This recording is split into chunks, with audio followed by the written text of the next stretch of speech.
겸용사업자의 공급가액 계산, 공통사용 재화를 매각하는 경우, 이 공통으로 사용된 재화를 매각한다는 경우는 이 공급가액을 과세와 면세로 안분을 해줘야 되는데, 이때 안분 기준은 직전 총 공급가액에서 직전 과세 공급가액을 안분한다. 만약에 매입 시 안분을 사용 면적으로 한 경우에는 직전 총 사용 면적에서 직전 과세 사용 면적으로 안분을 한다. 이때 안분을 생략하는 경우가 있는데, 면세가 5% 미만인 경우에 플러스로 해당 재화가 5천만 원 미만인 경우, 2. 재화 공급가액이 50만 원 미만인 경우, 3. 신규로 사업을 개시한 경우는 전부 공급가액 그냥 안분을 하지 않는다. 휴업 등으로 인하여 직전 과세 기간에 공급가액이 없는 경우, 공급한 날에 가장 가까운 과세 기간의 공급가액에 위한다. 즉 그냥 전전기라는 뜻이다.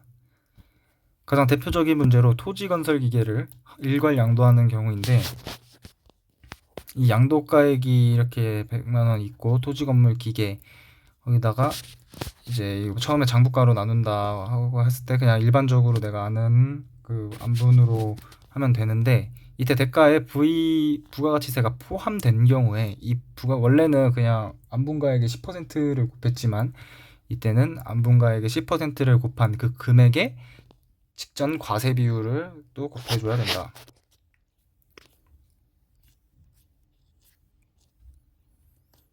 과세에서 면세 전용으로 하는 경우, 이 과세에서 면세로 전용하는 경우에는 이거를 간주공급으로 봐서 공급가액에 포함을 시키는데, 비상각 자산의 경우에는 시가로, 상각 자산의 경우에는 간주시가로 계산을 한다. 이 간주시가는 앞에서 나왔듯이 취득가액 곱하기 1 마이너스 감가율 곱하기 경과단 과세기간수 곱하기 일부를 전용했을 때는 이거 단기 총공급가액에서 단기 면세 공급가액을 안분해줘서 그 면세 공급가액에 해당하는 만큼 공급가액에 집어넣는다.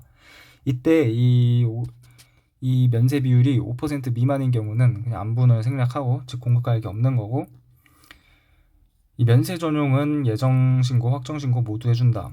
이때 만약에 거기에 공급가액이 없는 경우에는 딱히 규정은 없다. 매입세액 계산, 공통매입세액을 안분하는 경우, 먼저 기본 매입세액이 있는데 과세 관련 매입세액이 있고 면세 관련 매입세액이 있고 불분명분 공통 매입세액 전부가 있다. 이 불분명분 공통 매입세액들을 전부 다 합쳐가지고 C로 보고, 이 C를 단기 총공급가액에서 단기 과세 공급가액으로 안분을 한다.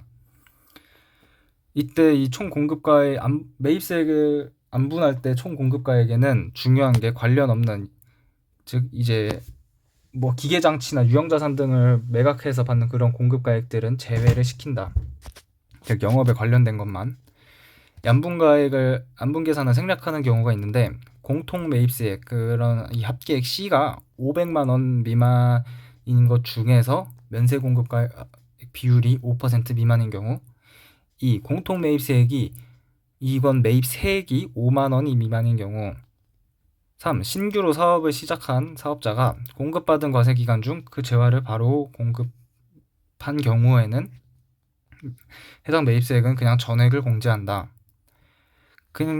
두 번째 특례로 단기 매입해서 단기에 공급한 경우에는 직전 과세기간 비율로 안분을 한다.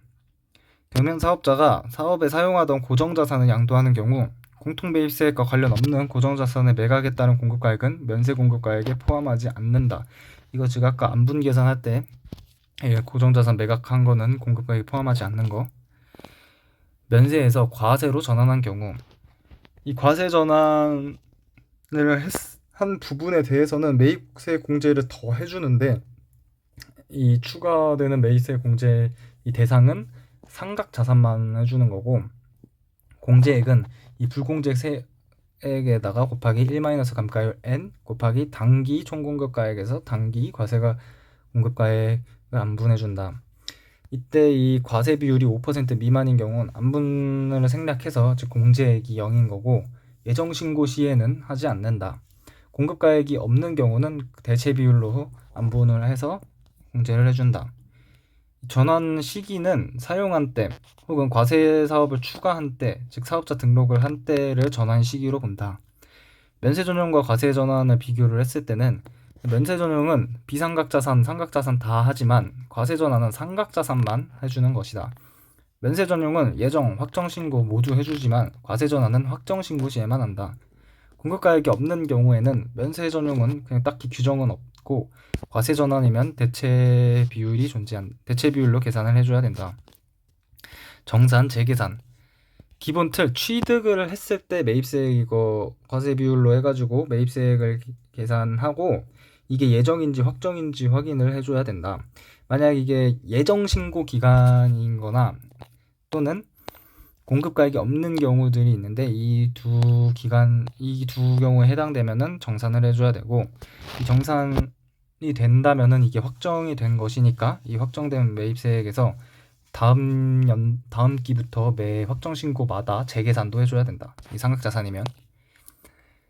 정산, 예정 신고 기간 중에 매입한 경우에는 처음에 예정 신고 기간에 취득을 해서 매입세액을 계산한 게 이제 예정 비율이고, 이때 과세 비율은 예정 신고 기간, 즉 3개월 동안의 공급가액으로 안분을 해주고, 정산 때는 이제 확정 신고 기간, 즉 6개월 동안의 공급 과세 비율로 계산을 해준다. 그 다음에 앞에서 예정 때 계산했던 그 가액을 빼준다.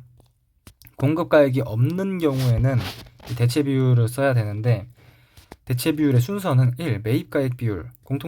이때 매입가액 비율은 공통매입가액은 제외를 한 그 매입가액이다. 2. 예정 공급가액 비율. 3. 예정 사용 면적 비율을 계산을 하는데, 이게 대체 비율이 확정 시에 정산을 해준다.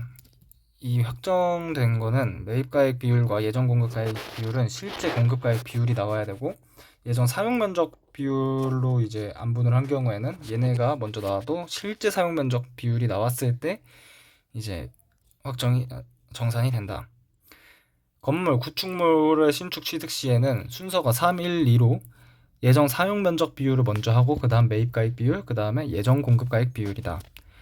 이 예정 사용 면적을 사용한 경우에는 다음 기에 공급가액이 확정되더라도 무조건 실제 사용 면적 비율이 나올 때까지 예정 사용 면적을 쓰는 것이고, 이 매입한 건물 등을 나중에 매각 시에 안분 비율은 다시 이제 얘는 이제 사용 면적으로 안분을 했었으니까 나중에 팔 때도 직전 사용 면적 비율로 안분을 한다.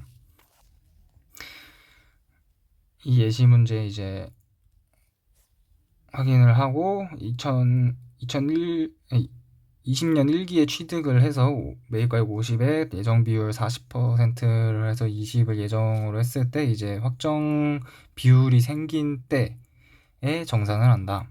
이 정산은 5% 요건 안 따지고 무조건 그냥 하는 것.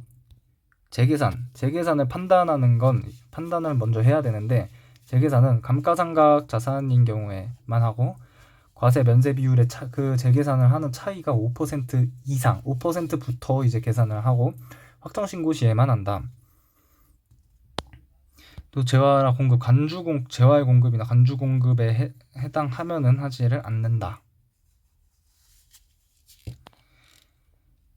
먼저 취득한 경우에는 이제 이 앞에 문제를 확인을 해보고, 이 마지막 재계산을 할 때 이제 5% 미만이면 하지 않고 재계산을 다시 해서 당기 과세 비율 빼기 직전 적용 비율을 곱한다. 응용 문제로 공통매입세액이 2개, 그러니까 여러 기간을 걸쳐가지고 이게 2개가 있는 경우에는 먼저 예전에 있었던 거는 매년 재계산을 검토를 해줘야 되고, 단기에 이제 공통매입세액이 발생을 했다. 그건 뭐 예정인지 확정인지 이런 거 계산을 해줘서 2개로 나눠가지고 각각 계산을 해줘야 된다. 과세 전환에다가 플러스로 정산 재계산이 있는 경우가 있는데, 그냥 매입세액을 사왔으면은 바로 그 매입세액을 곱하면 되지만, 이게 과세 전환인 경우에는 매입세액에 1- 감가율 곱하기 n이 이 취득가액이니까 이거 주의를 해야 되는데, 정산이면은 첫 번째로 이제 했던 그 금액 그대로 가지만 재계산일 경우에는 이제 누적해서 다시 이제 N수를 계산을 해줘야 된다는 거 주의. 정산은 경과기간이 변화하지 않지만 전환시 매입세 그대로 이후 재계산할 때는 경과기간이 변화한다는 것을 주의해야 된다.